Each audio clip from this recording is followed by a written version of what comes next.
Assalamualaikum guys, welcome to our vlog.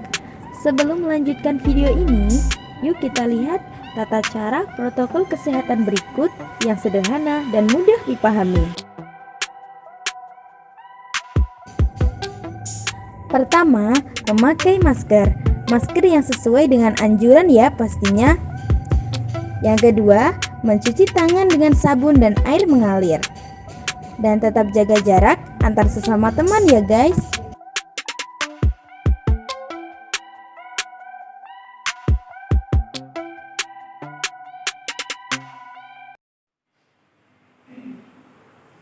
Kalian tahu nggak teman-teman berita tentang virus corona yang sedang melanda seluruh dunia? Oh, ya saya tahu itu. Itu penyakit dari Wuhan Tiongkok kalau nggak salah.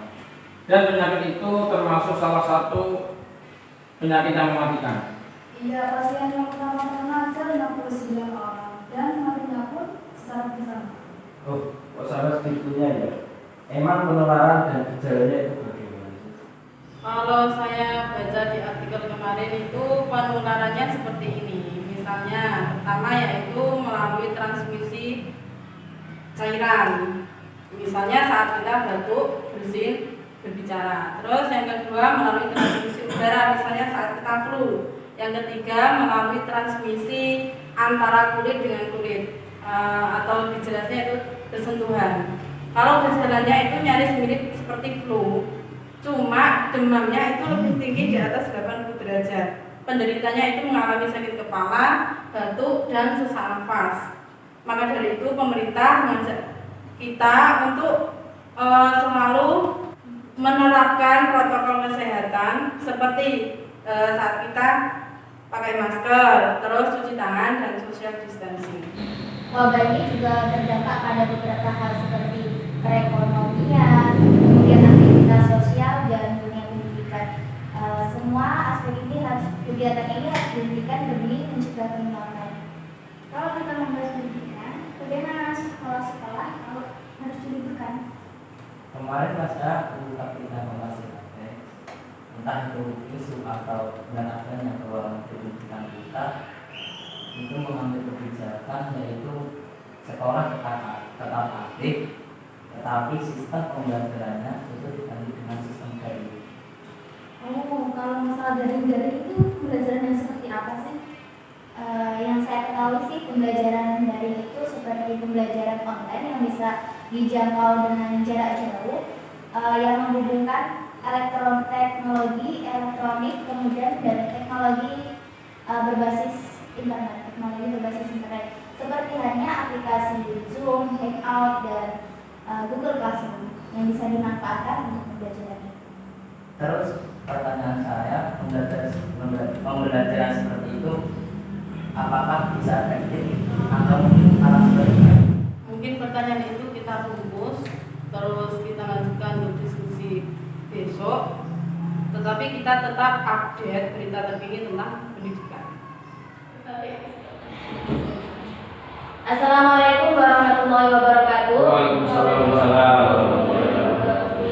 Di sini saya Ibnu Rashidah sebagai moderator yang akan melanjutkan diskusi kemarin mengenai berdamai dengan COVID melalui pembelajaran daring yang akan disampaikan oleh narasumber. Kepada narasumber, coba silakan monggo. Baiklah, assalamualaikum warahmatullahi wabarakatuh. Kami akan menjelaskan atau mengatakan sedikit dari PPT yang kami buat, yakni dunia sedang dikejutkan dengan mewabahnya suatu penyakit yang disebabkan oleh sebuah virus yang bernama corona atau COVID-19. Virus yang disinyalir mulai mewabah di kota Wuhan, Provinsi Hubei, Tiongkok. Saat ini menyebar hampir ke seluruh penjuru dunia dengan cepat. Virus yang penularannya sangat cepat dan sulit terdeteksi, bahkan banyak orang yang terpapar virus ini. Di Indonesia pun juga ikut terjangkit dan terkena dampak COVID-19, terutama dalam dunia pendidikan juga berpengaruh sangat besar. Sebab demi menghentikan penyebaran corona ini, semua siswa dan gurunya belajar di rumah.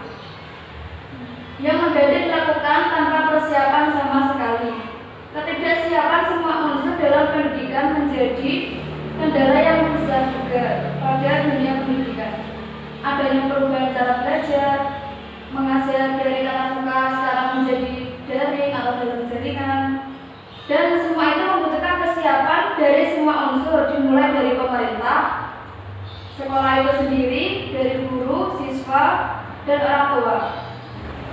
Dari penyebaran COVID-19 ini dampak yang pertama yaitu dampak positifnya. Dampak positifnya yaitu memicu percepatan transformasi pendidikan.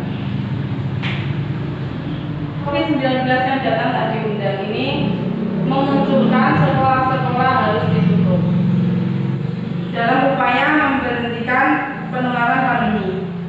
Maka sebagai gantinya pemerintah itu melakukan kebijakan yang pertama yaitu sekolah tetap aktif tapi sistemnya diganti dengan daring.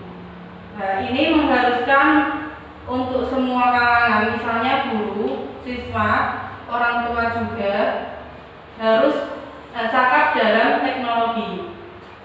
Hal ini memicu percepatan transformasi pendidikan di negeri ini.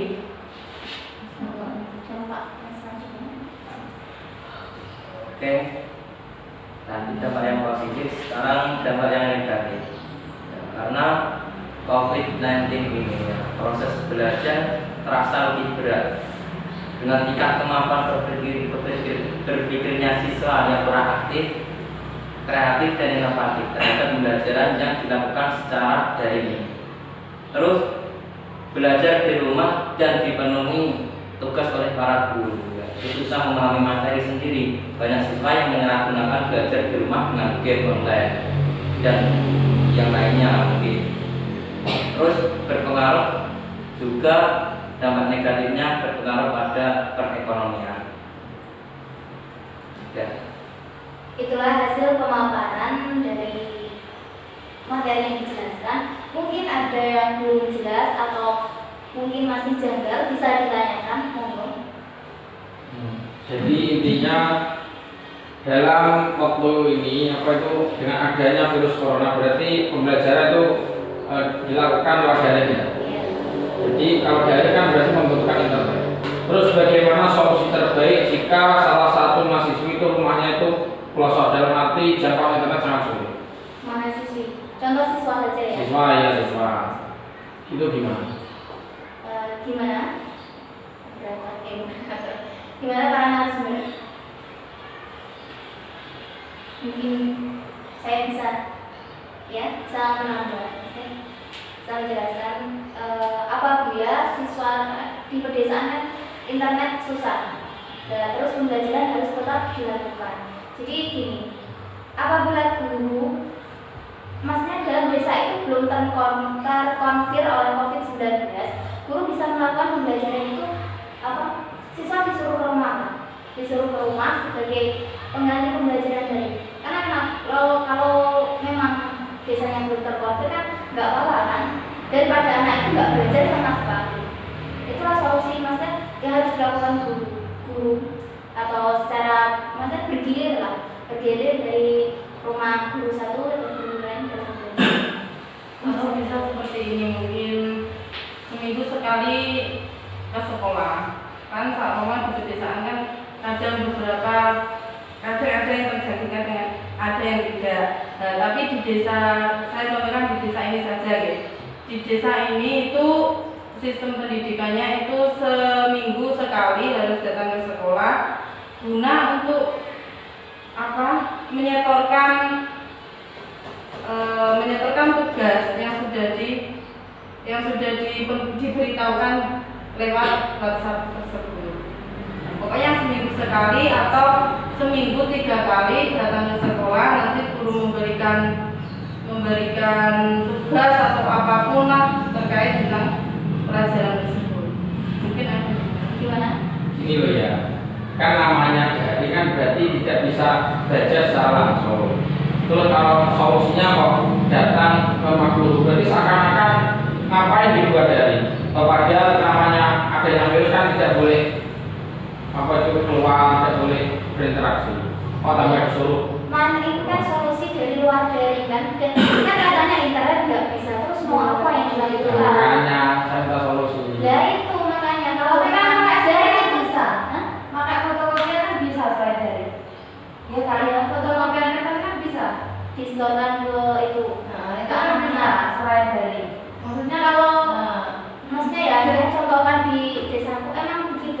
daripada anak itu nggak belajar sama sekali. Memang kan kayak orang tua belum paham betul tentang teknologi ya, terus keadaan yang tidak memungkinkan untuk anak-anak itu beli HP sekarang kan nggak mungkin kalau perekonomian orang tuanya. Jadi apa yang dilakukan guru itu bisa dia mau belajar ke rumah guru. Memang itu kalau kan emang desa itu kalau nggak terkonfirm kan nggak apa-apa kan, ya itu bisa digunakan. Ini gimana kalau masih Mas. Gimana mau menambah? Nah, cukup. Mungkin ada pertanyaan selanjutnya. Apakah di desa itu walaupun dia tidak terkonfirm, tapi apakah dia dalam protokol kesehatan masih tetap atau karena dia tidak terkonfirm jadi nggak usah?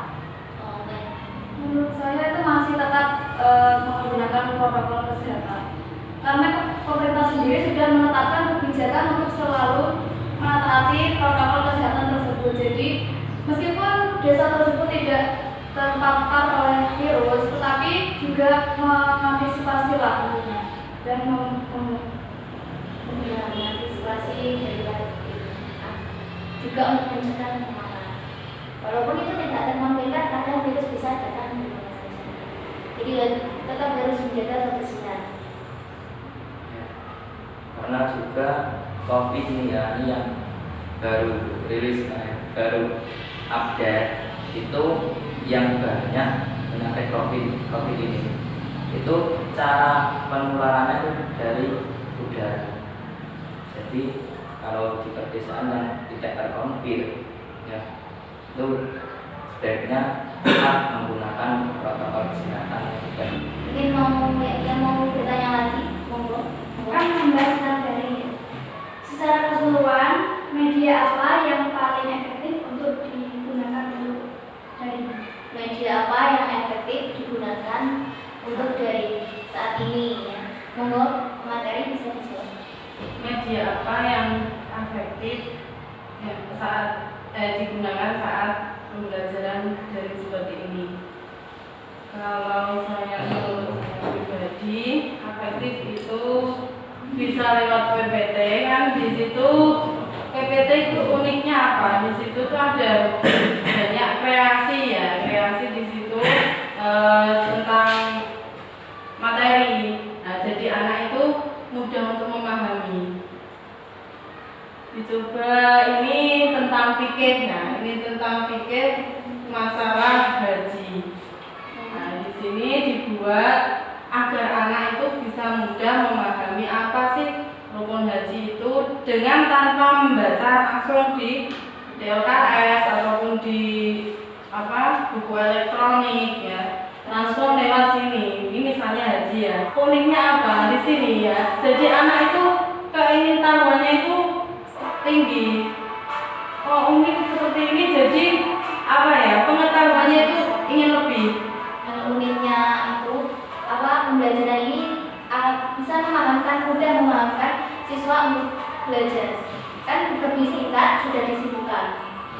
Juga ada animasi-animasi yang sangat bermanfaatnya, siswa tersebut bisa berolah dan berimajinasi sesuai PPT. Kalau yang lain itu biasanya pakai buku panduan elektronik, itu kiriman langsung dari Kementerian Pendidikan. Itu ada buku elektronik, misal kalau saya punya itu seperti ini, sama seperti LKS, cuma bedanya elektroniknya buku ya.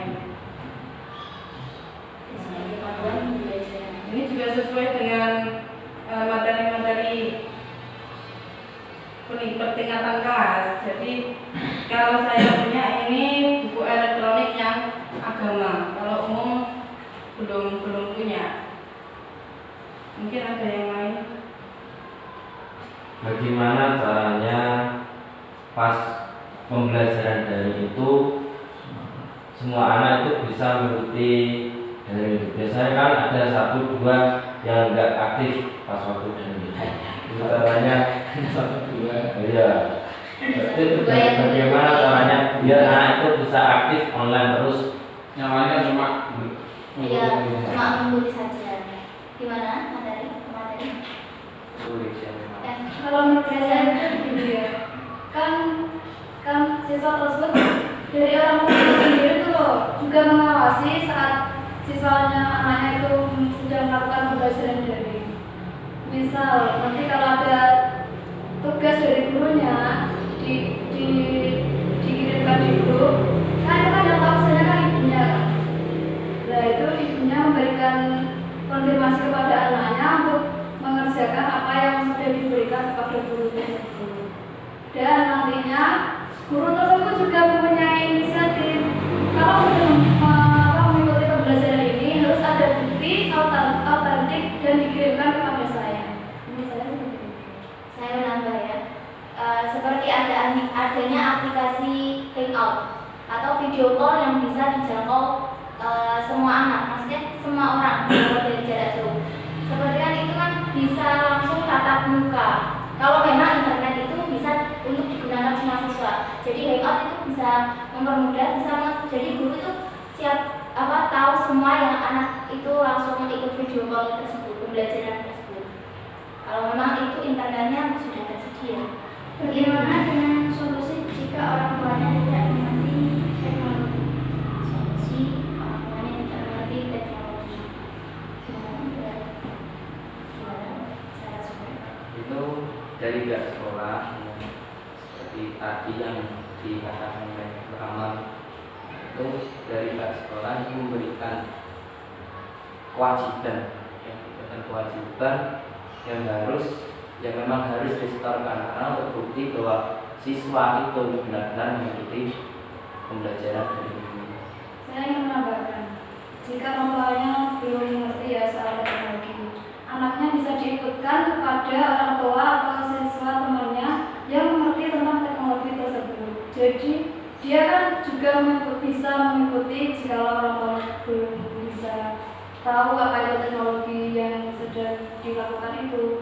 Jadi dia berkumpul, maksudnya di rumah temannya yang bisa dalam teknologi. Apakah model pembelajaran daring ini cocok untuk peserta didik yang ada di Indonesia? Saat ini kan pembelajaran daring itu kan sempat diselenggarakan ya di Indonesia. Sedangkan Indonesia sendiri itu persiapannya belum benar-benar matang. Seperti halnya tidak semua anak bisa teknologi, tidak semua orang tua bisa teknologi. Apakah pembelajaran daring ini cocok? Ya gini ya, kita juga tidak menginginkan wabah ini terjadi di Indonesia bahkan di dunia. Untuk itu pemerintah juga mengadakan kebijakan juga tidak mendadak, dirapatkan dulu atau didiskusikan dulu dengan lembaga-lembaga atau dengan pihak-pihak terkait bagaimana sih solusinya agar siswa itu tidak pasif dalam pembelajaran daring ini ya, dalam kondisi seperti ini itu tidak. saya menambah ya. Apabila maksudnya kalau pembelajaran daring ini tidak terlaksana, malah pembelajaran itu tidak ada sama sekali. Jadi optimal tidak optimalnya, maksimal atau tidak maksimalnya pembelajaran daring ini yang nanti tetap terlaksana dan pembelajaran itu ada. Tapi pembelajaran ini menurut Anda itu cocok untuk peserta di Indonesia? Gini loh, kan ya cocok kan enggak, kan pembelajaran kan semua sudah diberhentikan, jadi daring harus dilakukan. Cocok kalau cocok karena ada corona kan?